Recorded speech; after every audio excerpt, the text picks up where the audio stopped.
Una tarde de otoño marqué a Mateo para confirmar la comida del domingo. Conversamos unos minutos y de pronto me dijo que debía abrir la puerta. Olvidó colgar. Mientras esperaba oí claramente la voz de su esposa Sofía entrando al cuarto. ¿Era tu madre otra vez?, preguntó con esa entonación áspera, como si pronunciar mi nombre le dejara un mal sabor en la boca. Sí quería confirmar lo del domingo, respondió Mateo con un tono distante que me atravesó como un cuchillo. ¿Y cuándo vamos a decirle que ya no queremos que venga? Es un martirio escucharla con sus historias interminables y esas críticas sobre cómo criamos a los niños. Sentí que el aire se me escapaba del pecho. Acerqué el auricular más a mi oído, incapaz de creerlo. Lo sé, dijo Mateo suspirando. Es complicado, es mi madre. Complicado, no insoportable, replicó Sofía con frialdad. Además, los niños se están acostumbrando a que ella los consienta y se salten las reglas. Ahora que vivimos en la casa más grande, no quiero que venga acá a opinar sobre la decoración como si aún fuera su hogar, añadió Sofía. Mis ojos se llenaron de lágrimas. Mi propio hijo pensaba que yo era una carga. Tienes razón, contestó Mateo para mi horror. Lo mejor es decirle que estamos ocupados y así evitamos esas reuniones. Exacto. Nos vemos en ocasiones especiales y basta. Esas cenas cada semana me agotan, dijo Sofía satisfecha. Entonces, ¿se lo dirás este domingo? Supongo que sí. Nunca hay un buen momento para esas cosas. ¿Y la casa de verano? ¿Crees que podamos convencerla de dejárnosla? Ella vive sola en ese departamento, y nosotros la aprovecharíamos con los niños. El golpe me dejó aturdida. Esa casa en Valle de Bravo la había comprado con mis ahorros tras la muerte de Roberto, mi esposo. Era mi refugio y ahora también la deseaban. Podríamos hacerle ver que convendría mantenerla en la familia, sugirió Mateo. Ya sabes, para los niños. A mis 65 años parecía que ya no merecía tener bienes propios ni dignidad. Incluso podríamos pedirle que la ponga en el testamento, pero mientras tanto, que nos deje usarla, añadió Sofía. Diremos que es por los nietos. Siempre cede cuando se trata de ellos. Escuché un beso y la voz melosa de Sofía. Por eso te amo, siempre sabes cómo arreglar todo. De pronto un ruido fuerte atravesó la línea como si alguien levantara el auricular. «Mamá, ¿sigues ahí?» La voz de Mateo sonaba alarmada. Colgué sin decir nada. El llanto me corría por las mejillas mientras mi mundo se desmoronaba. 35 años dedicados a él se derrumbaban en segundos. Cuando Roberto murió y Mateo tenía apenas 10 años, trabajé sin descanso en 2 empleos para que nada le faltara. Renuncié a mi vida entera para darle oportunidades. Y ahora yo era solo una molestia. Me quedé sentada en la penumbra durante horas sin encender las luces. El teléfono sonó varias veces. Seguro Mateo preocupado por lo que habría escuchado. No respondí. Pensaba si querían borrarme de su vida se los pondría fácil, pero a mi manera. No ibas a esperar a que me fueran apartando poco a poco. No. Si deseaban mi ausencia, la tendrían, pero primero me encargaría de resguardar lo que me pertenecía y mi dignidad. Aquella noche, mientras el teléfono seguía sonando, tomé una decisión irreversible. Ellos querían perderme. Yo les mostraría lo que realmente significaba perder a alguien. Abrí mi vieja libreta y busqué un número olvidado. Manuel Salazar, el abogado que gestionó los papeles de Roberto. Temblando marqué: Manuel, soy Carmen Velasco. Necesito tu ayuda con urgencia. Es sobre mi casa en Valle de Bravo y mi testamento. Quiero hacer cambios inmediatos. La mañana siguiente, Manuel llegó a mi departamento. Le expliqué lo ocurrido sin dramatismos, solo hechos claros. Quiero proteger mis bienes, sobre todo la casa, le dije mientras revisábamos documentos en la mesa de la cocina. Y quiero asegurarme de que mi hijo y su esposa no puedan manipularme para arrebatármelos. Él asintió con un gesto de comprensión y tristeza. Entiendo, Carmen. Hay varias opciones. Podemos hablar de fideicomisos irrevocables o donaciones con reserva de usufructo. Me explicó. Apenas comprendí los términos, pero el mensaje era nítido. Había formas de blindar lo que me quedaba. Podría resguardar mis bienes incluso frente a mi propia sangre, dije con firmeza, endureciendo mi tono. También quiero modificar mi testamento. Y necesito que me orientes sobre cómo vender mi departamento lo antes posible. El rostro de Manuel se volvió grave. Carmen, ¿estás completamente segura? Son pasos que cambiarán el rumbo de tu vida.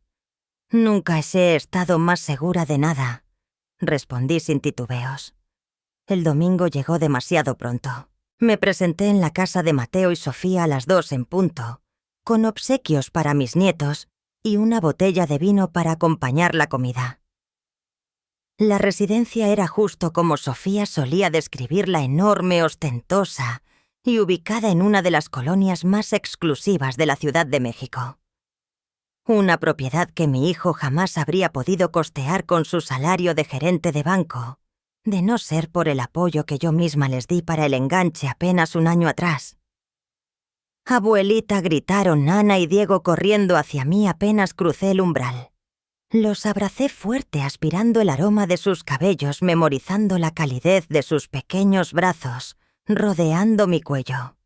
Les traje algo, les dije, entregándoles los paquetes envueltos con esmero. «Gracias, abuelita», contestaron los dos al unísono, rompiendo el papel con alegría. Sofía apareció en el vestíbulo con su eterna sonrisa fingida, tan postiza como el collar de perlas que llevaba. «Carmen, qué bueno que pudiste venir», me saludó besándome en las mejillas sin acercarse de verdad. «Espero que esta vez no hayas traído dulces. Estamos cuidando la dieta de los niños». Primera crítica del día, y apenas llevaba un par de minutos ahí. «Solo juguetes educativos esta vez», respondí con una sonrisa igual de falsa. Mateo apareció detrás de ella con un gesto entre nervioso y culpable. «Mamá, me alegra que estés aquí», dijo, dándome un abrazo rápido. Evitó mirarme a los ojos. La comida transcurrió con la tensión acostumbrada, aunque ahora percibía con mayor claridad cada intercambio de miradas entre los dos, cada comentario disfrazado de cortesía, que en realidad era una crítica hacia mí, mi aspecto, mis opiniones, incluso la manera en que hablaba con mis nietos. «Ana, siéntate derecha, por favor», ordenó Sofía cuando la niña se inclinó para mostrarme su dibujo. «Déjala solo, está emocionada», intervine de inmediato. La mirada que Sofía le lanzó a Mateo fue reveladora. «¿Ves lo que te digo?». Al servir el postre, Mateo por fin tomó la palabra. «Mamá, hay algo de lo que queremos hablar contigo». Era el momento. El discurso que habían preparado para apartarme. Manteniendo mi expresión neutra, corté un pedazo de pastel. «Estábamos pensando en la casa de Valle de Bravo», continuó. «Los niños la disfrutan tanto. Y con lo ocupados que estamos, sería maravilloso poder usarla con más frecuencia». «Entiendo», dije con calma, notando su sorpresa por mi falta de oposición. «Quizá podrías permitirnos usarla cuando quisiéramos», propuso Mateo. «O incluso», intervino Sofía con su brutal franqueza.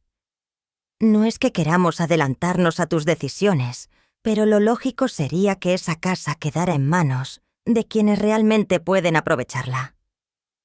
Los niños merecen crecer con ese espacio, esas experiencias». Dejé el tenedor sobre el plato y los miré de frente. «¿Y yo no merezco disfrutarla?», pregunté en voz baja. Mateo se removió incómodo. «No es eso, mamá.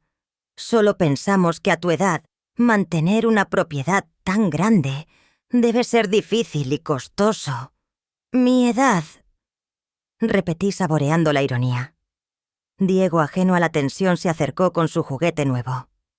«Abuelita, ¿cuándo vamos a tu casa del lago?» «Me gusta nadar allí».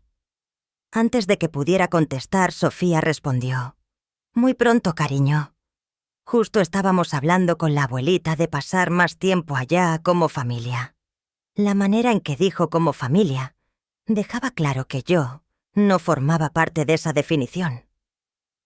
«Ya veremos, mi cielo», le acaricié la cabeza. «Es una decisión importante y debo pensarlo». La cara de Sofía se tensó. No había obtenido la rendición inmediata que esperaba. El resto de la tarde se desenvolvió en un silencio tenso, entre sonrisas forzadas y palabras medidas. Jugué con mis nietos consciente de que cada instante era invaluable. Al despedirme, los abracé con más fuerza que nunca. «Abuelita». «¿Vendrás el próximo domingo?», preguntó Ana. «Tal vez mi vida», respondí con un nudo en la garganta. «Te llamaré». «Sí». Mateo me acompañó hasta la puerta mientras Sofía se quedó adentro ocupada con los niños.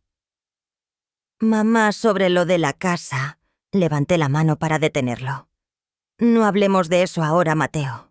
Necesito tiempo para pensar». «Claro, claro», contestó aliviado. Me besó en la mejilla. Por un instante vi al niño que había criado al hijo que había amado sin condiciones. Pero ese niño ya no existía. Frente a mí, había un hombre dispuesto a deshacerse de su madre por comodidad. «Adiós, hijo», dije con suavidad, consciente de que esas palabras llevaban un peso que él aún no entendía. Desde el taxi observé por la ventanilla la casa enorme que representaba todo lo que Mateo valoraba ahora: apariencia, bienes, estatus. Yo ya no encajaba en ese cuadro. Esa noche sola en mi departamento, empecé a hacer llamadas. La primera fue a mi hermana Lucía en Mérida, con quien había retomado contacto después de muchos años de distancia. «¿Estás segura de esto?», Carmen preguntó tras escuchar mi plan. «Nunca he estado más segura en mi vida», le contesté, repitiendo las mismas palabras que ya le había dicho a Manuel. «Ya no tengo lugar aquí, y no pienso quedarme para ver cómo me borran poco a poco». Después marqué a mi amiga de toda la vida, Teresa, la única persona, además de Manuel, que sabría exactamente a dónde iría. «Estaré lista para ayudarte cuando lo necesites», me aseguró sin titubear. «Solo dime cuándo». La última llamada fue la más difícil. Me comuniqué con don Javier, el cuidador de la casa en Valle de Bravo, un hombre leal que había protegido la propiedad durante años. «Doña Carmen, cuente conmigo», dijo con firmeza después de que le expliqué lo que requería. «Haré todo tal como usted lo indique». Con cada llamada, con cada pieza del plan que se acomodaba, sentía como una parte de mi antiguo yo se apagaba. Esa madre que siempre había puesto a su hijo por encima de todo estaba quedando atrás. En su lugar nacía una mujer distinta, alguien que por primera vez se colocaba a sí misma en el centro. El plan estaba en marcha. Solo quedaba esperar el instante correcto para desaparecer. La semana transcurrió en un torbellino de trámites. Manuel agilizó los procesos legales con una eficiencia impecable. Mi testamento quedó modificado. Establecí un fideicomiso para mis nietos, que solo podrían recibir al cumplir 25 años. Y la casa en Valle de Bravo pasó a un fideicomiso irrevocable, que me aseguraba el control total mientras viviera. Con esto, nadie podrá presionarla para ceder la propiedad, me explicó Manuel mientras yo firmaba. Ni siquiera usted misma podría transferirla aunque quisiera. De manera discreta también contraté una agencia inmobiliaria para vender mi departamento. Para mi sorpresa, en apenas 2 días recibí una oferta en efectivo. El comprador, un ejecutivo extranjero recién llegado, estaba dispuesto a cerrar rápido y pagar un precio justo. En esos días, Mateo me llamó 3 veces. Las 2 primeras dejé que sus llamadas se fueran al buzón. Sus mensajes eran cada vez más insistentes, siempre girando en torno a la casa. La tercera vez contesté: Mamá, ¿podemos vernos a tomar un café mañana? Hay unas cosas que quiero hablar contigo. Ni siquiera preguntó cómo estaba. Lo siento. Mateo, estoy ocupada estos días. ¿Ocupada con qué? Su tono incrédulo confirmaba lo que ya sabía en su mente. Una viuda de 65 años no podía tener nada importante que hacer. Cosas personales, tal vez. La próxima semana. Es sobre la casa, mamá. Sofía y yo hemos pensado que... Mateo lo interrumpí con firmeza. Te dije que necesito tiempo para pensar. Por favor, respétalo. El silencio al otro lado revelaba su sorpresa ante mi tono poco habitual. Claro, mamá. Avísame cuando quieras hablar. Sí. 2 días después, mientras terminaba de empacar algunas cajas, sonó el timbre. Al abrir me encontré frente a frente con Sofía. Carmen dijo con esa sonrisa forzada que nunca lograba suavizar su voz. Espero no molestarte.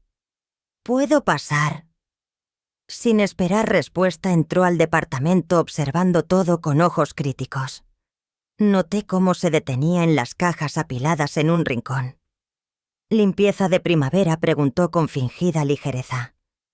Algo así, respondí sin más. ¿A qué debo tu visita, Sofía? Rara vez vienes sola. Se acomodó en el sofá como si estuviera en su propia casa, dejando su bolso de diseñador junto a ella. Bueno, Mateo y yo estamos preocupados. Has estado distante desde el domingo. Él piensa que quizá te incomodó nuestra conversación sobre la casa. ¿Y tú qué opinas? Pregunté sentándome frente a ella. Sofía enderezó la espalda lista para repetir su guión. Creo que no entendiste bien lo que planteábamos. No queremos quitarte nada, Carmen. Solo creemos que sería más práctico si la casa estuviera disponible para nosotros. Los niños la aman y tú apenas vas unas cuantas veces al año. Entendí perfectamente, repliqué serena. Quieren que les ceda el control porque piensan que a mi edad no necesito tanto esa propiedad. Sofía alcanzó a sonrojarse, pero enseguida se recompuso. No es solo eso. También nos preocupa tu bienestar. Mantener esa casa cuesta dinero y esfuerzo. ¿No sería mejor que lo usaras para tu comodidad? O mejor aún, que la propiedad se preservara para tus nietos en lugar de que, Sofía, de que yo la venda a un desconocido, o de que encuentre compañía y decida dejarle algo a esa persona. Sus ojos se entrecerraron un segundo. Había tocado el punto que más les preocupaba. Por supuesto que no, Carmen. Solo queremos lo mejor para ti y para la familia. La familia, repetí, paladeando la ironía. Sabes que me parece curioso que cuando dices familia no me incluyes a mí. Eso no es... No me interrumpas, dije con una firmeza que la descolocó. He pensado mucho en mi lugar entre ustedes. Me he dado cuenta de cómo poco a poco me han dejado fuera de decisiones, de reuniones, de celebraciones. Cómo mis opiniones sobre mis propios nietos son ignoradas. Cómo mis visitas se sienten toleradas, no bienvenidas. Sofía abrió la boca para negar, pero se quedó callada. Carmen, creo que exageras. Siempre eres bienvenida en nuestra casa. Entonces debo estar imaginando cosas cuando escucho que soy insoportable y que mis visitas sobran. El color abandonó su rostro. ¿Qué estás diciendo? Me puse de pie caminando despacio hacia ella con voz calmada y firme. Mateo olvidó colgar el teléfono. Escuché toda su conversación, cómo planeaban deshacerse de mí, cómo hablaban de arrebatarme mi casa, cómo me consideran una carga. Sofía se levantó bruscamente, su rostro convertido en un gesto mal disimulado de pánico. Carmen, no sé qué crees que escuchaste, pero no insultes mi inteligencia, la corté. Lo escuché todo palabra por palabra. Y lo más doloroso no fueron tus comentarios, Sofía. Fue escuchar a mi propio hijo, estar de acuerdo contigo. Tomó su bolso, sus manos temblando apenas. Necesito hablar con Mateo. Esto es un malentendido. Por supuesto que lo es, respondí con una sonrisa amarga. Siempre lo es. Antes de que llegara a la puerta añadí, una cosa más. Sofía, la próxima vez que quieras hablar sobre mi casa, mis bienes o mi lugar en la familia, ten la decencia de hacerlo frente a mí, no a mis espaldas. En cuanto Sofía se marchó, el teléfono comenzó a sonar. Era Mateo, tal como lo había previsto. Dejé que la primera llamada pasara al buzón, luego la segunda, y también la tercera. Finalmente, llegó un mensaje de texto. Mamá, por favor, contesta. Necesitamos hablar. Sofía me contó lo que pasó. ¿Puedo explicarlo todo? Respondí con una sola frase. No hay nada que explicar. Lo escuché todo. Menos de una hora después, Mateo estaba tocando a mi puerta. Esta vez decidí enfrentarlo. Al abrirlo vi pálido, con las ojeras marcadas. Mamá, comenzó con la voz entrecortada. No sé exactamente qué escuchaste, pero no es lo que piensas. Pasa, dije dándole la espalda mientras entraba. Igual que Sofía, lo primero que notó fueron las cajas apiladas. ¿Qué significa esto? ¿Por qué estás empacando? Siéntate, Mateo, ordené ignorando su pregunta. Se sentó en el mismo sitio donde minutos antes había estado su esposa, con una mezcla de miedo y desconcierto en la cara. Escuché toda la charla que tuviste con Sofía después de que dijiste que atenderías la puerta. Comencé sin rodeos. Escuché cómo se quejaban de mí, cómo planeaban decirme que ya no querían que fuera a sus comidas, cómo hablaban de quedarse con mi casa en Valle de Bravo. Mamá, no he terminado, lo corté. Lo más doloroso fue oírte estar de acuerdo con ella, decir que soy una carga, que mis visitas son insoportables, que a mi edad ya no necesito una casa así.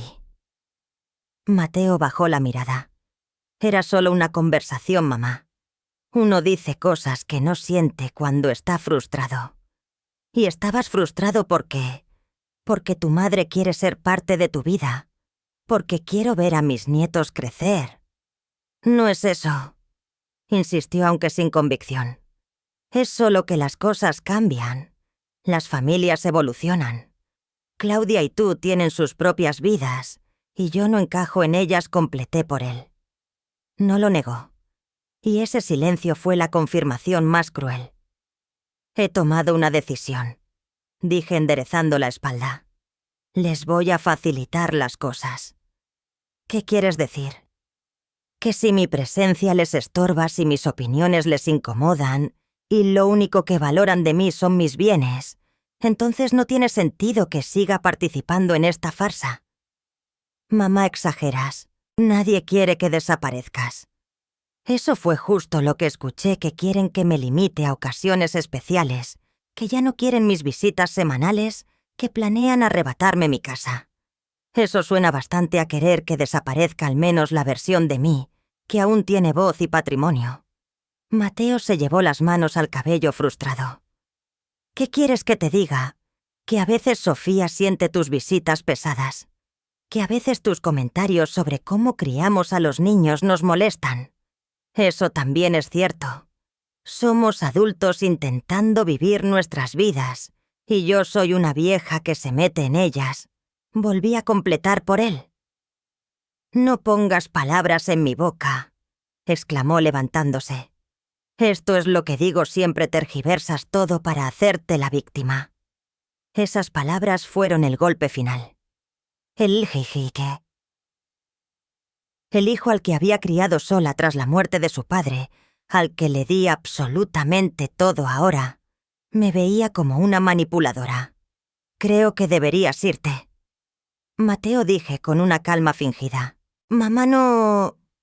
Ya escuché suficiente. Por favor, vete. Se encaminó a la puerta, pero se detuvo antes de salir. ¿Qué vas a hacer?, preguntó mirando de nuevo las cajas. Lo miré directo a los ojos, quizá por última vez. Voy a hacer lo que ustedes quieren, Mateo. Voy a desaparecer. Las siguientes 48 horas fueron un torbellino. Dormí poco, enfocada en ejecutar cada fase del plan con precisión. El tiempo apremiaba después de confrontar a Mateo y Sofía. A la mañana siguiente firmé la venta de mi departamento. El comprador, ansioso por cerrar, aceptó todas mis condiciones, incluyendo un plazo corto para desalojar. El dinero sería transferido a una nueva cuenta bancaria que Manuel abrió para mí en otra institución, una a la que Mateo no tendría acceso. ¿Estás segura de esto, Carmen?, preguntó Manuel mientras estampaba el sello final. Más segura que nunca, respondí firmando con mano firme. Esa misma tarde recibí a Teresa, mi amiga de toda la vida. Llegó con varias maletas vacías. Empecemos con lo indispensable, dijo mirando alrededor. Ropa, papeles, medicinas, joyas, fotos. Durante horas seleccionamos lo esencial. Cada objeto debía evaluarse no solo por su valor sentimental o utilidad, sino por el peso y el espacio. Mi nueva vida exigiría ligereza. ¿Y lo demás?, preguntó Teresa señalando los muebles y adornos. La mayoría irá a una bodega, expliqué. Lo que no quepa lo donaré. Nada para Mateo excepto lo que ya está señalado. Él siguió llamando sin parar. Sus mensajes cambiaban de tono, primero preocupado, luego con disculpas vacías y finalmente con enojo. Mamá, por favor, contesta. Estoy preocupado por ti. Perdón si te lastimamos, no era nuestra intención. No puedes simplemente desaparecer. Tenemos que hablar. Los niños preguntan por ti. ¿Qué les digo? Ese último mensaje casi me quebró. Mis nietos, cuánto los extrañaría. Pero recordé que Mateo y Sofía ya habían empezado a usarlos como piezas de su juego de manipulación. No daría marcha atrás. Al tercer día, cuando ya casi tenía todo listo y empacado, sonó mi teléfono. Era un número desconocido. Contesté con cautela. La señora Carmen Velasco, preguntó una voz femenina. Sí, ella habla. Le llamamos del Colegio Nuevo Horizonte. Somos maestros de Ana y Diego. Su hijo Mateo nos pidió que la contactáramos directamente. Sentí que el corazón me daba un vuelco. ¿Ha pasado algo con mis nietos? ¿Están bien?, pregunté angustiada. Sí, señora, están perfectamente. Es solo que... Su hijo nos pidió que la llamáramos para que usted reconsidere su decisión. Dice que los niños están muy tristes porque creen que ya no quiere verlos. La manipulación era tan evidente que me dieron ganas de soltar una carcajada amarga. Mateo estaba usando incluso a los maestros de mis nietos, seguramente con la idea de Sofía. Le agradezco su llamada, respondí con firmeza, pero le aseguro que el bienestar de mis nietos es mi prioridad. Lo que sucede es un asunto familiar privado, y le pediría que no se involucre. Pero, señora, los niños... Le sugiero como educadora que piense si es apropiado hacer esta llamada. Colgué temblando de indignación. Eso solo confirmaba que había tomado el camino correcto. Mateo y Sofía eran capaces de todo, incluso de usar a los pequeños como piezas en su juego. Esa noche recibí una llamada de don Javier, el cuidador, en Valle de Bravo. Doña Carmen, tal como me advirtió, hoy llegaron su hijo y su nuera. Dijeron que usted les había dado permiso para quedarse el fin de semana. Gracias por avisarme, Javier. ¿Hiciste lo que te pedí Sí, señora. Les dije que no podía dejarlos entrar sin su autorización directa. Se pusieron muy insistentes, sobre todo la señora Sofía. Podía imaginarme la escena: Sofía indignada exigiendo entrar y Mateo intentando suavizar la situación, pero igual de frustrado. Muy bien, Javier. Avísame si vuelven a intentarlo.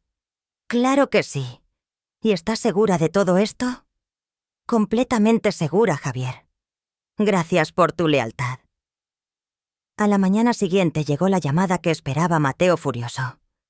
Le dijiste a Javier que no nos dejara entrar, ¿verdad? Soltó sin siquiera saludar. Buenos días, hijo, respondí con calma. Mamá, esto es absurdo.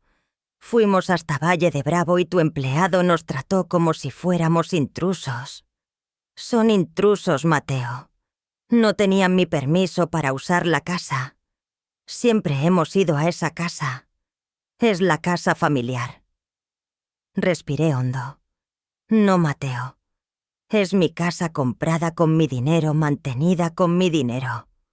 Y ahora que descubrí que planeaban arrebatármela, tomé precauciones para protegerla. Hubo un silencio. ¿De qué hablas?, preguntó con voz más cauta. La casa está en un fideicomiso irrevocable. No puede venderse ni regalarse aunque yo quisiera. Está legalmente protegida. ¿Qué? ¿Cuándo hiciste eso? Eso no es asunto tuyo. Lo único que importa es que seguirá siendo mía mientras yo viva. Esto es una locura, explotó. Todo porque escuchaste una conversación privada y la malinterpretaste. No malinterpreté nada. Y todo lo que han hecho desde entonces lo confirma. Mateo bajó el tono usando esa voz calculadora que reconocía de su trabajo en el banco. Mamá, creo que necesitas ayuda. Has estado actuando de forma irracional, tomando decisiones apresuradas, desconfiando de tu propia familia. Esto no es normal. Sofía y yo estamos preocupados por tu estado mental. La intención era clara, querían poner en duda mi capacidad.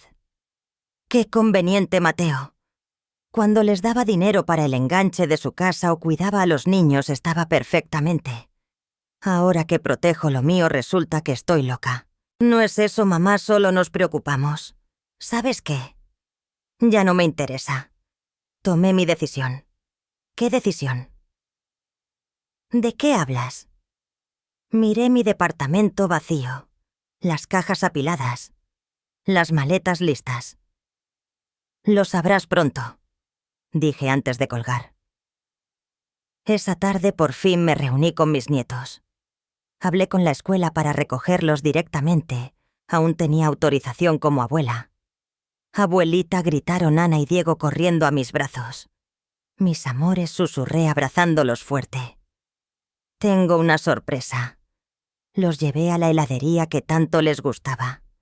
Mientras saboreaban sus helados, me miraban con esos ojos, llenos de inocencia que me partían el alma. Abuelita, ¿por qué papá y mamá están enojados contigo?, preguntó Ana, siempre tan perspicaz. No están enojados, mi cielo. Solo tenemos desacuerdos de adultos. Mamá dijo que ya no quieres vernos, intervino Diego con los ojos llenos de preocupación. Eso no es cierto, mi amor. Nunca dejaré de quererlos. Ustedes son lo más importante para mí. Entonces, ¿por qué no viniste el domingo?, insistió Ana. Respiré hondo. Abuelita se va de viaje, uno muy especial. Por eso no pude ir el domingo, estaba preparando todo. ¿Un viaje?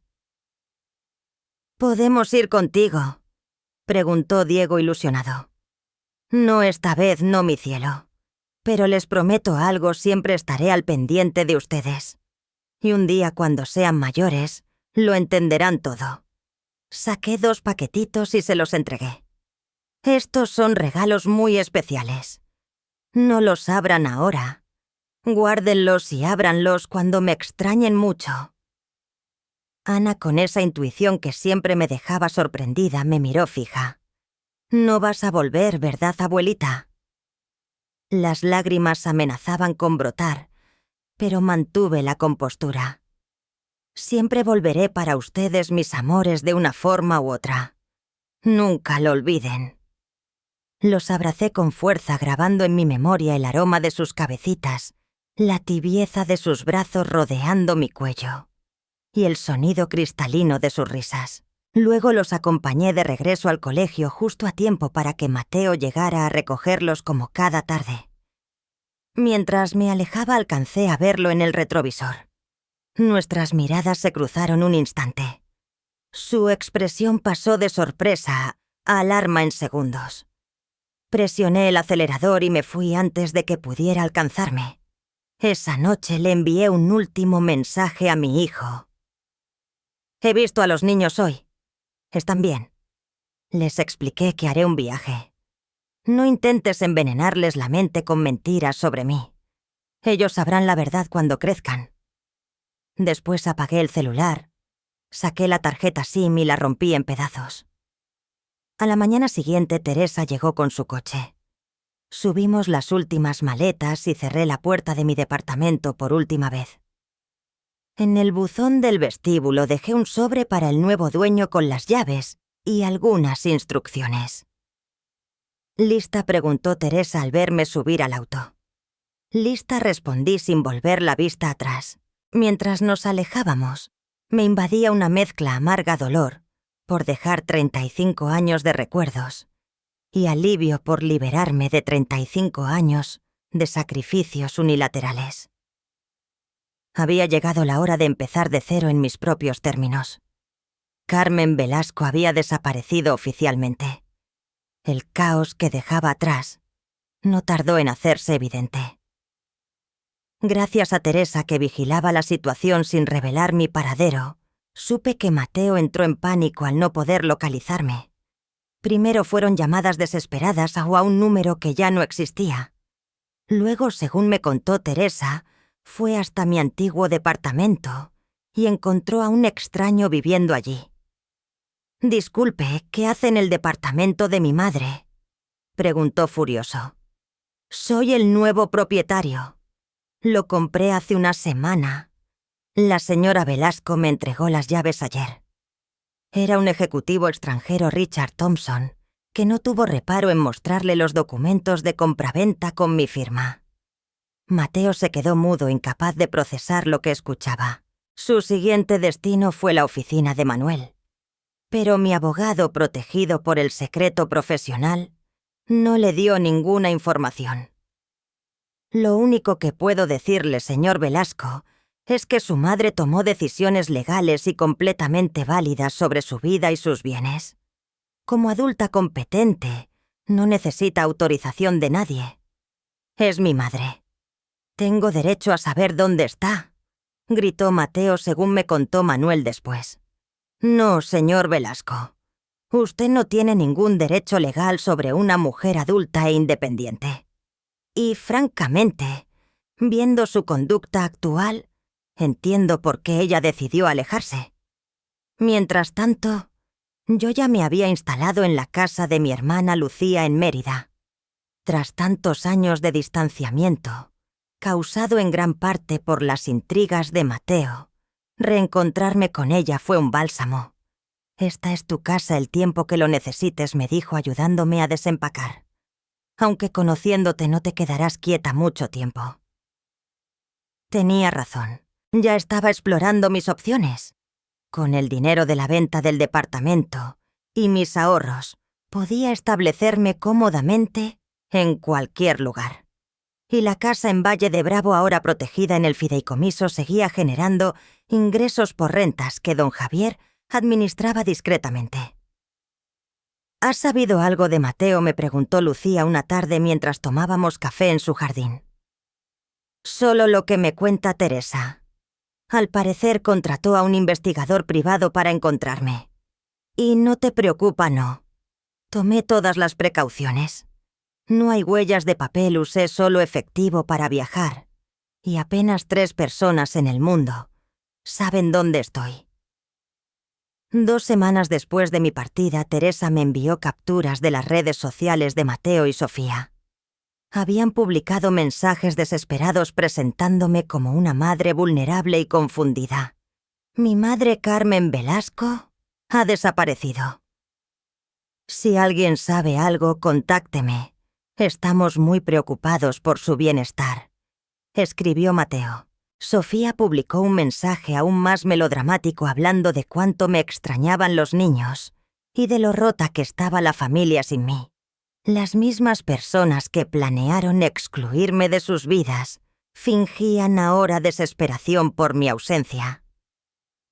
Lo que más me sorprendió fue la cantidad de comentarios de apoyo que recibieron. Amigos, vecinos e incluso conocidos míos que ignoraban la verdadera historia expresaban su preocupación. Mateo y Sofía habían creado una narrativa donde ellos eran los hijos preocupados y yo la madre inestable que había huido sin razón. Deberías aclararlo públicamente, sugirió Lucía. Decir que estás bien y que te fuiste por decisión propia. No respondí con firmeza. Eso es justo lo que quieren. Si aparezco me rastrearán y seguirán con sus juegos. ¿Por qué debería facilitarles nada? Dejaron claro que no me querían cerca. Ahora tienen exactamente lo que buscaban. Un mes después de mi partida, Manuel me llamó con noticias importantes. Miguel presentó una denuncia por persona desaparecida. La policía ya investiga tu caso. ¿Eso representa un problema para nosotros?, pregunté sintiendo por primera vez una punzada de preocupación.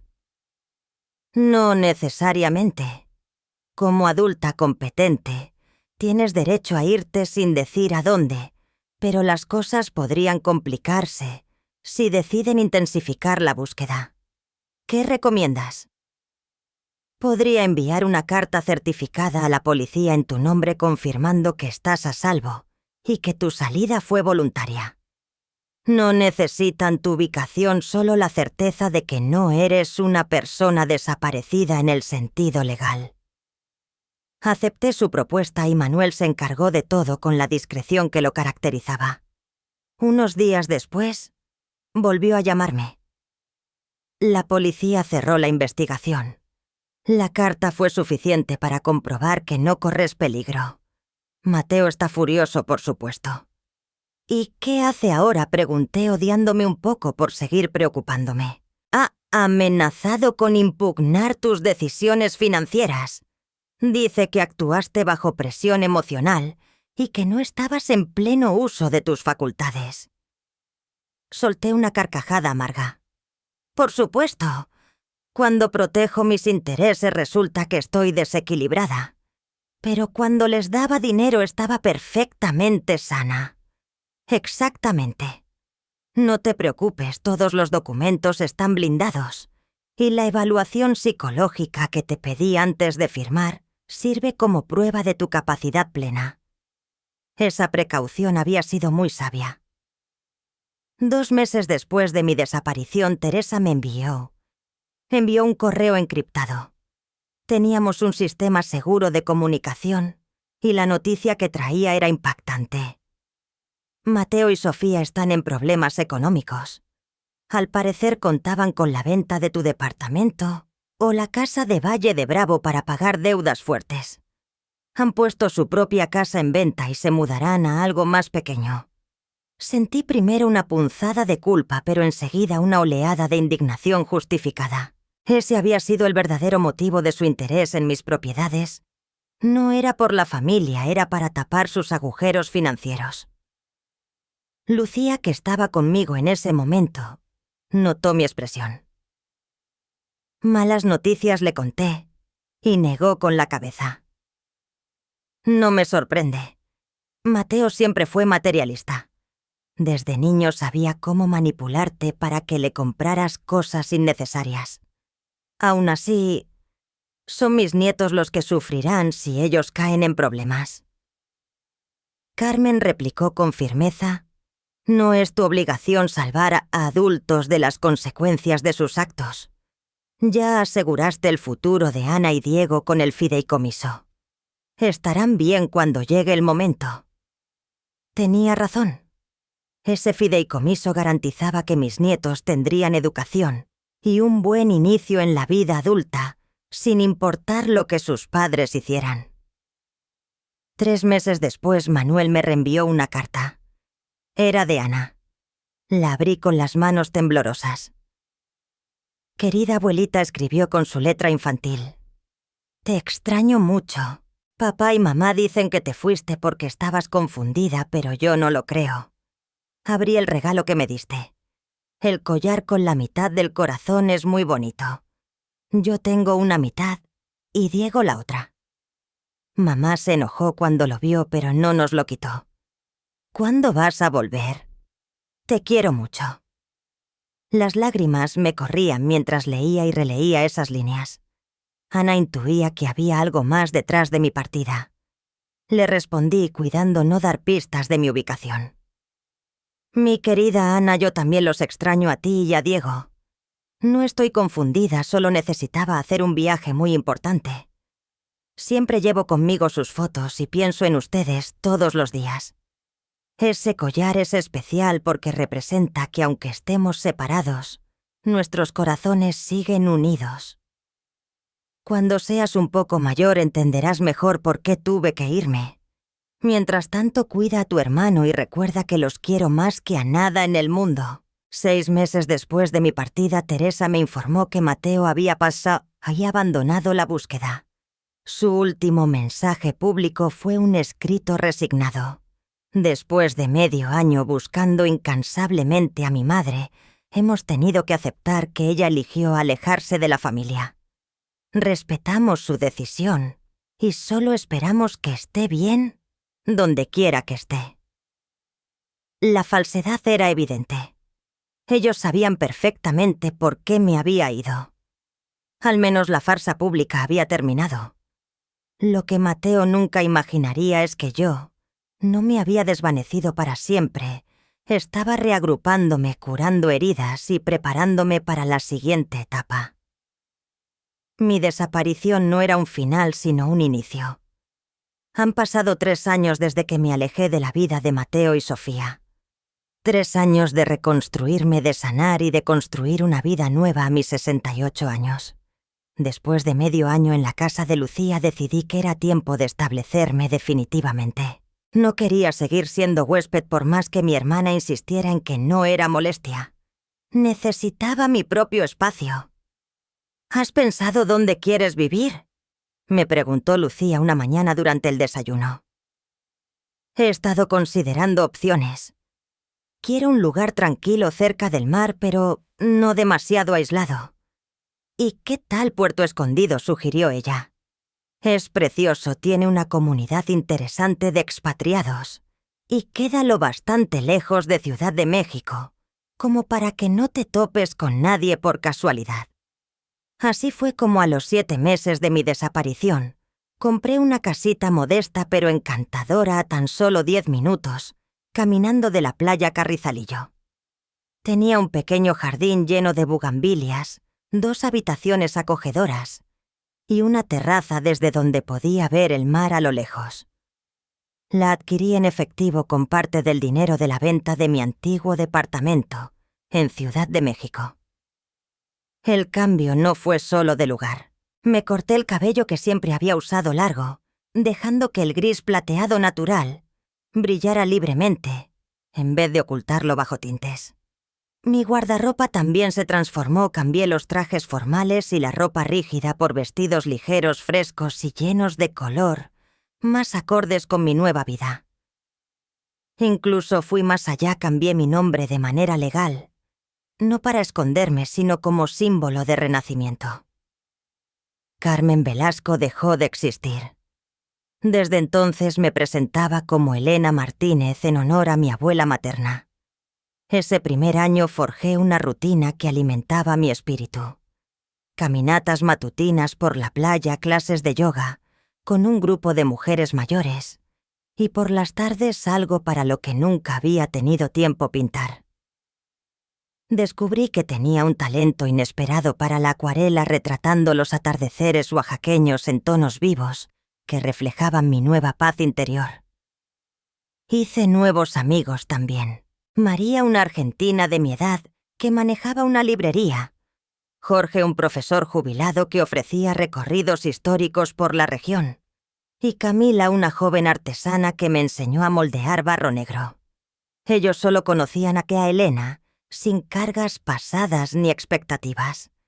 Mientras construía esta nueva vida, mantenía vínculos cuidadosamente seleccionados con mi pasado. Manuel, mi abogado, seguía administrando mis asuntos legales y me mantenía informada sobre cualquier novedad. Teresa me visitaba un par de veces al año trayéndome noticias, y lo más valioso, cartas y dibujos de Ana y Diego.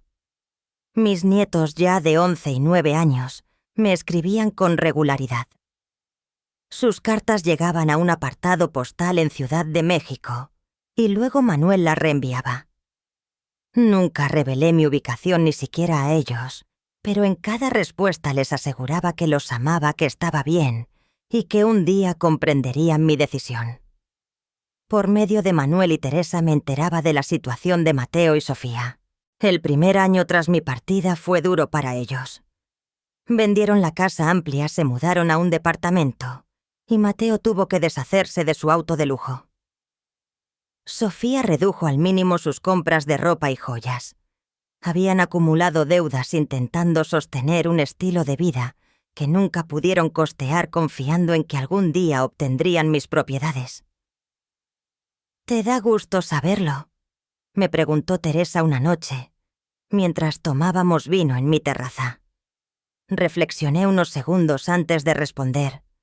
«No es gusto, es confirmación. Confirma que hice lo correcto, que lo que escuché aquel día no era un simple arrebato, sino el reflejo de quiénes son en realidad». Al segundo año de mi nueva vida, comencé a exponer mis acuarelas en una pequeña galería local. Para mi sorpresa, varias se vendieron. No era una fortuna, pero el reconocimiento alimentaba una parte de mí que había estado vacía durante décadas, mi identidad propia, lejos del papel de madre y de viuda. También empecé a viajar. Primero destinos cortos: San Miguel de Allende, Oaxaca, capital Chiapas. Después, más lejos, Costa Rica, Perú. Y hasta un mes completo en España recorriendo los pueblos blancos de Andalucía. Desde cada lugar enviaba postales anónimas a mis nietos. Los atardeceres aquí me recuerdan a sus sonrisas. Este océano es tan inmenso como mi amor por ustedes. Los colores de estas montañas me hacen pensar en tus dibujos, Ana. En uno de esos viajes, durante una visita al mercado de artesanías en Oaxaca, viví uno de los momentos más tensos desde mi desaparición. A lo lejos reconocí a Sofía con los niños. Mi corazón se paralizó. Estaban de vacaciones paseando entre los puestos. Por un instante quise correr y abrazarlos, pero sabía que eso solo traería caos. Me cubrí con un sombrero de ala ancha y me escondí tras un puesto de textiles. Desde ahí los observé. Ana ya parecía una adolescente con el mismo perfil delicado que yo tenía a su edad. Diego había crecido mucho, con el cabello más largo. Ambos parecían felices, señalando artesanías con entusiasmo. Entonces lo vi. Ana llevaba puesto el collar que yo le había regalado, la mitad del corazón, que hacía juego con el de Diego. Después de 3 años aún lo conservaban. Lágrimas silenciosas me corrieron por el rostro, mientras los veía desaparecer entre la multitud. Al cumplirse 3 años de mi nueva vida, Manuel me llamó con noticias serias. Mateo había presentado una solicitud legal para rastrear los bienes de Carmen Velasco, alegando que, como único heredero, tenía derecho a conocer el paradero de mis propiedades. «No tiene sentido», me tranquilizó Manuel. «El fideicomiso está blindado y el resto de los activos ya están a nombre de Elena Martínez. No hay nada que pueda reclamar». «¿Crees que sospeche que cambié de identidad?», pregunté inquieta. «Lo dudo. Solo sigue desesperado por dinero. Mis fuentes dicen que sus problemas económicos no han mejorado». La noticia me entristeció no por Mateo ni por Sofía, sino por Ana y Diego, mis nietos, que seguían pagando las consecuencias de las malas decisiones de sus padres. Después de darle muchas vueltas, tomé una decisión clara. Le pedí a Manuel que ajustara el fideicomiso de mis nietos para permitir ciertos apoyos limitados, gastos escolares y de salud, mientras fueran menores de edad. Todo sería administrado por un tercero neutral, el propio Manuel, para asegurar que ese dinero se usara solo en beneficio de los niños y no en los caprichos de Mateo o Sofía. ¿Estás segura?, me preguntó Manuel con cautela. Mateo y Sofía podrían verlo como una manera de rastrearte. Estoy segura. Mis nietos no tienen por qué cargar con los errores de sus padres, ni sufrir las consecuencias de mi decisión de alejarme. Cuando Ana cumplió 12 años, recibí una carta suya que me conmovió hasta lo más hondo. Querida abuelita, escribió con su letra ya más madura. Ahora soy lo suficientemente grande para entender que no te fuiste, porque estabas confundida, como dicen papá y mamá. Te fuiste porque te lastimaron. No sé exactamente qué pasó, pero encontré unas cartas viejas donde papá hablaba de tu casa en Valle de Bravo y cómo querían que se la dieras. Diego y yo hablamos mucho de ti. Sabemos que nos quieres porque sigues mandándonos cartas y regalos. También sabemos que estás bien porque las postales vienen de tantos lugares. Cuando sea mayor iré a buscarte. Te extrañamos mucho. Te queremos. Lloré durante horas. Mi pequeña Ana había descubierto sola la verdad que sus padres habían querido ocultarle. La tentación de revelarle mi paradero fue inmensa, pero sabía que sería injusto obligarla a cargar un secreto así. En su lugar le contesté con cuidado. Mi querida Ana, tus palabras son el regalo más valioso que he recibido. Sí, tienes razón. No me fui porque estuviera confundida, sino porque necesitaba protegerme y encontrar paz. Algún día, cuando seas mayor, te contaré todo. Mientras tanto, recuerda que jamás he dejado de amarlos a ti y a Diego. Son lo más valioso en mi vida. Cuando cumplas 18, si todavía quieres buscarme, habrá una manera. Confía en mí y ten paciencia. Y sigue usando tu collar. Yo llevo el mío todos los días. El gran giro llegó 6 meses atrás, cuando Mateo sufrió un grave accidente automovilístico. No fue mortal, gracias a Dios, pero pasó 2 semanas en terapia intensiva y necesitó varias cirugías. Me enteré por Manuel, que me llamó apenas lo supo. Está estable ahora, me dijo. Pero la recuperación será larga y sus finanzas ya estaban en crisis antes del accidente. No lo dudé un instante. Quiero ayudar, dije con firmeza. No por Mateo o Sofía, sino por mis nietos. ¿Estás pensando en rebelarte?, preguntó sorprendido. No exactamente, pero sí creo que ha llegado el momento de tender algunos puentes a mi manera. Con ayuda de Manuel se creó un fondo especial para cubrir los gastos médicos de Mateo y garantizar que Ana y Diego no pasaran necesidades durante ese tiempo. El dinero llegó disfrazado como un seguro antiguo de Roberto supuestamente contratado a nombre de los niños. Una mentira piadosa pero necesaria para mantener mi anonimato. Según me contó Teresa, la reacción de Mateo fue de desconcierto total, seguida por un alivio mezclado con sospecha. No entiendo, había dicho. Un seguro de papá después de tantos años. ¿Por qué nadie lo sabía? Sofía, siempre práctica con el dinero, cortó rápido cualquier duda. No importa de dónde venga Mateo. Lo que importa es que podemos pagar tus cuentas médicas y los niños estarán bien. Ellos no imaginaban que ese seguro misterioso era solo el primer paso en mi plan para acercarme de nuevo a mis nietos. Hace 3 meses, Manuel entregó sobres separados a Ana y Diego, ahora de 13 y 11 años. Dentro había una carta mía y un celular sencillo, prepagado con un solo número guardado el mío. Les expliqué que podían llamarme o escribirme cuando quisieran, pero que lo mejor era mantenerlo en secreto por ahora. No quiero causarles problemas, sobre todo mientras su papá se recupera. Cuando llegue el momento adecuado hablaré con ellos. Mientras tanto, este puede ser nuestro pequeño secreto. Esa misma noche Ana me llamó. Su voz temblaba de emoción. Abuelita, ¿eres realmente tú? Sí, mi amor. Soy yo. ¿Dónde estás? Podemos verte pronto, cariño.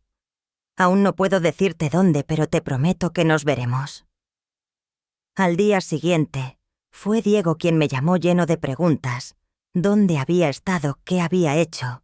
Y si en mis viajes había visto ballenas, porque estaba fascinado con esos animales. Nuestras charlas eran cortas pero frecuentes, siempre a escondidas en sus cuartos o durante los recreos escolares. Hace un mes tomé la decisión final: escribirle a Mateo por primera vez desde mi partida. La carta entregada en mano por Manuel decía: Miguel, han pasado más de 3 años desde que escuché tu conversación con Sofía y descubrí que planeaban excluirme y adueñarse de mis propiedades. Ese dolor me llevó a desaparecer. En este tiempo he construido una nueva vida encontrando paz y propósito. No me arrepiento de haberme ido, pero lamento el impacto que mi ausencia ha tenido en Ana y Diego. Son inocentes y no merecen cargar con los errores de los adultos. Tu accidente me hizo reflexionar sobre lo frágil que es la vida y la importancia del perdón. No necesariamente para reparar lo irreparable, sino para liberarme del rencor.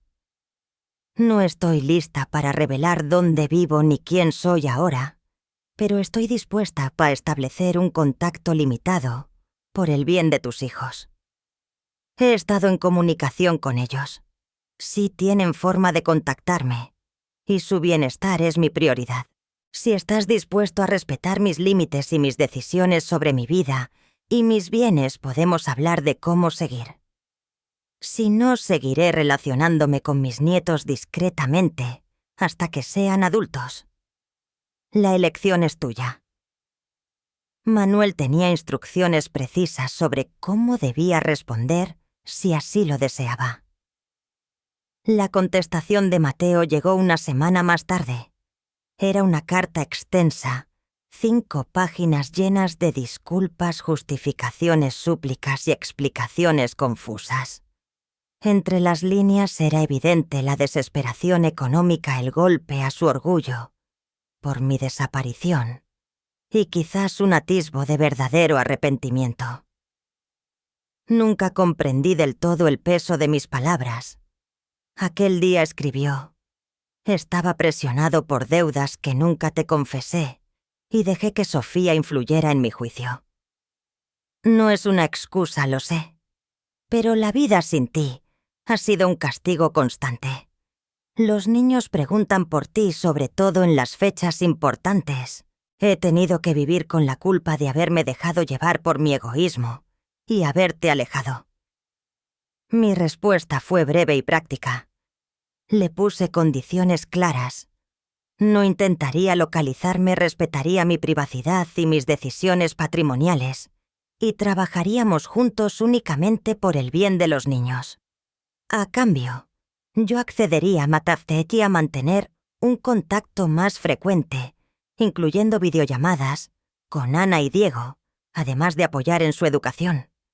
No estoy lista para perdonar del todo, concluí, pero sí dispuesta a avanzar por el bien de Ana y Diego. Mateo aceptó sin discutir. Creo que entendió que no tenía otra opción si quería que yo volviera a formar parte, aunque fuera mínima, de sus vidas. Hace 2 semanas tuve mi primera videollamada con Ana y Diego, con Mateo presente. Fue un momento extraño, emotivo, incómodo y hermoso al mismo tiempo. No revelé mi ubicación ni mostré detalles de mi casa, pero me permití que me vieran. Mi nuevo corte de cabello, mi piel dorada por el sol de Puerto Escondido, mi sonrisa genuina al verlos.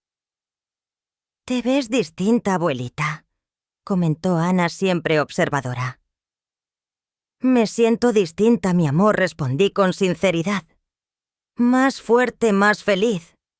¿Cuándo podremos verte?», preguntó Diego con impaciencia. Pronto prometí, mirando brevemente a Mateo, quien apenas asintió. «Más pronto de lo que creen». Y así, tras 3 años de separación, me preparo para un reencuentro parcial con mi familia. No con Mateo y Sofía, esa relación nunca volverá a ser la misma, ni debe serlo, sino con mis nietos, esas 2 almas inocentes que merecen conocer a su verdadera abuela, no la figura dócil y manipulable que sus padres pretendían imponerles. La próxima semana Ana y Diego vendrán a Puerto Escondido por primera vez. Mateo los llevará hasta Oaxaca capital, donde Teresa los recogerá y me los traerá para pasar 3 días conmigo. Es un plan complejo pensado para proteger mi ubicación exacta, pero es un inicio. He preparado sus habitaciones con esmero: libros, juegos, trajes de baño para la playa. Les mostraré mi estudio de pintura y los llevaré a ver el amanecer sobre el océano. Les contaré historias de mis viajes. No hablaré mal de sus padres, pero tampoco les mentiré si me preguntan por qué me fui. Me arrepiento de la forma en que desaparecí, aunque en ese momento fue un acto de supervivencia, una manera de preservar mi dignidad y mis bienes frente a quienes más deberían haberme respetado. He perdonado a Mateo y a Sofía, en parte. El perdón completo requiere arrepentimiento sincero, y aún no estoy convencida de que comprendan el alcance de su traición. Lo que sí he logrado es liberarme del peso del rencor que de otro modo habría envenenado mi nueva vida. Esta historia no tendrá un final perfecto, donde todos se reconcilian y viven felices para siempre. La vida rara vez funciona así. Lo que sí tengo es un nuevo comienzo construido en mis propios términos, con respeto y límites claros. Cuando escuché aquella conversación en la que mi hijo planeaba borrarme de su vida, jamás imaginé que esa traición accidental me llevaría a reconstruirme desde cero, a darme el valor de priorizar mi dignidad sobre la sangre y los lazos tóxicos, a descubrir que incluso a los 65 años no es tarde para empezar de nuevo. Mateo quería borrarme. En cambio, me reinventé. Y en el proceso encontré a una mujer más auténtica y valiente de lo que jamás había sido. Cuando mis nietos lleguen la próxima semana y corran a mis brazos en la playa, sabré que todo este dolor y esta incertidumbre valieron la pena. Porque no estarán abrazando a una abuela sometida y manipulada, sino a una mujer plena que tuvo el coraje de desaparecer para finalmente encontrarse a sí misma.